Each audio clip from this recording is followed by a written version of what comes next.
Right, so we're back to editing our products, and this time we're looking at step 2 in the product editor. And basically this section deals with the checkout page design and any special code or embeds you want to add, and the images and so on, which the checkout page will show. So the first thing that you need to do is decide whether or not you want to go with one step or multi-step. One step basically allows all the fields in the checkout form to appear on one form, and multi-step breaks it into 3 individual steps, where the first step the customer will enter his billing information, and maybe if there's shipping information they'll enter that as well, and their contact details, and the second step they'll choose their payment option, and the third step will actually process the payment. Alright, so I'm going to stick to the one-step process, and the first thing you're going to want to do here is just choose a template which appeals to you most. I'm going to go ahead with the Vienna template over here, and then once I scroll down, the Vienna template happens to have a product image, so it needs a product image in order to actually display correctly. That's why this product image field now appears here. So I'm going to go ahead and upload a product image now. Of course, this is a drag and drop area, so if you know where your file is, you can just drag it and drop it in here. I'm going to use a URL, so I'm just going to do it this way. Keep in mind, of course, that the recommended image size is 300 by 425 on this template, so for best results, I definitely recommend that, that you use those dimensions. Alright, so as I scroll down, you can also have the option to add testimonials to your checkout page. For the time being, I'm going to skip over this. And if you scroll down, there's a powered by. I don't have any custom or tracking scripts or anything like that. I don't want a legal checkbox, and I don't want to add any custom fields to my checkout page.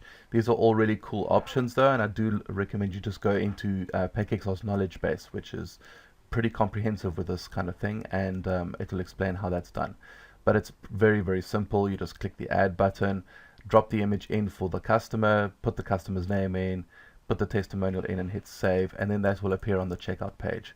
With custom fields, you need to give it a title. The field ID is the actual name of the field that will show up in things like your IPN posts and so on, and you can't use spaces or anything in there. Okay, you can choose between a text box, a number, a drop down, or a checkbox, and then it will ask you where you want to display it. And bear in mind that if you want to display a new field under billing details, you need to enable the billing fields in your product settings.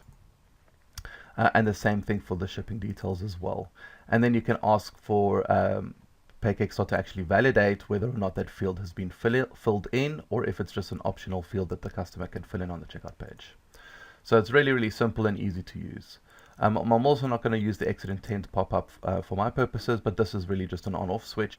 Then you can also choose designs later on when they come in.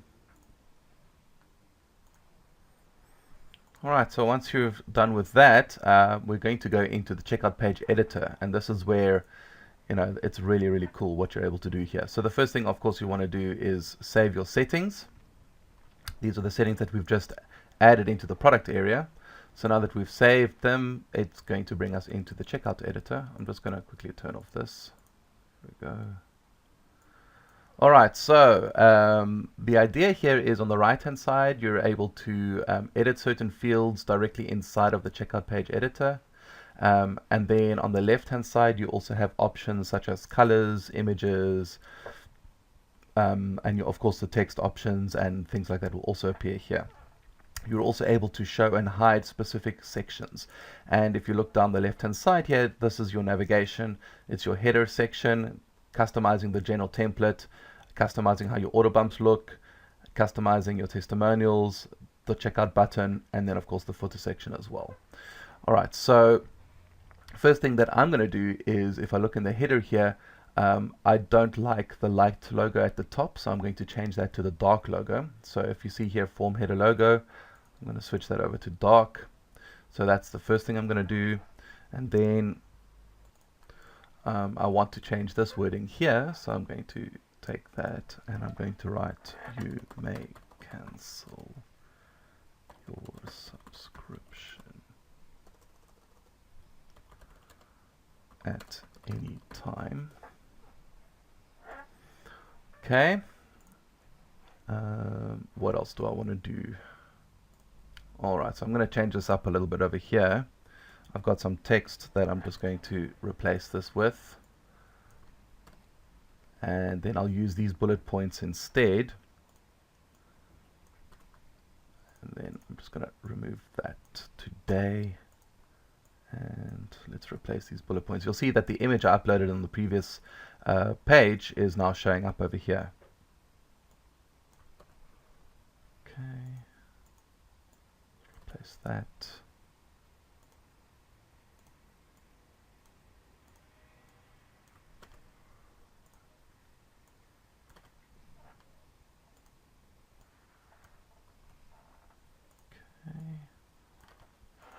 Alright, there you go. That's starting to look a little better. Alright, so here you got the testimonials that are showing up, and you'll recall I didn't actually upload any testimonials. So I'm going to need to hide this area completely. So let's take a look where we do that. I'm going to click over to testimonials, and then I'm going to say hide the testimonial block. And that just completely hides the entire testimonial area completely. Okay.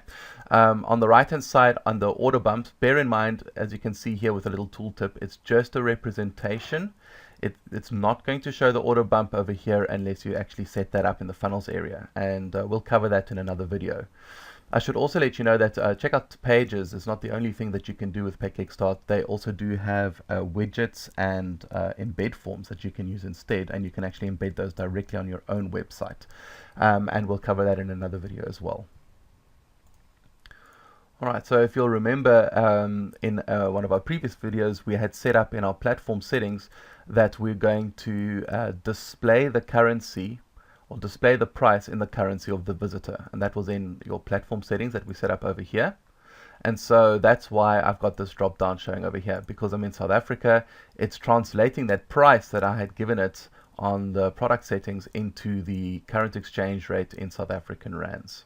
You can obviously turn that off in platform settings. Okay, the rest of this looks quite okay. And let's just see what the footer looks like. Okay, so I need to remove that none. I believe that's going to be right there. So let's get rid of that. And let's see. The rest of it looks quite okay. And then it's using the light logo over here, which I actually like. So I think I'm done with my checkout page. So there's a lot more flexibility. You can mess around with the order button, you can mess around with a whole bunch of stuff here, but the general look and feel of these templates are pretty good as they are. So you can literally spend like 2-3 minutes just tweaking it a little bit, and you've got a really nice looking checkout page. So I'm just going to go ahead and hit the save button here. Alright, and we're good to go with our checkout page. So there is one more thing that I wanted to show you. So if we save and exit from here, okay, I'm in the two platforms. So now I've spent all this work creating these checkout pages, but I had already set up all my products. Okay, so you'll remember I had cloned them.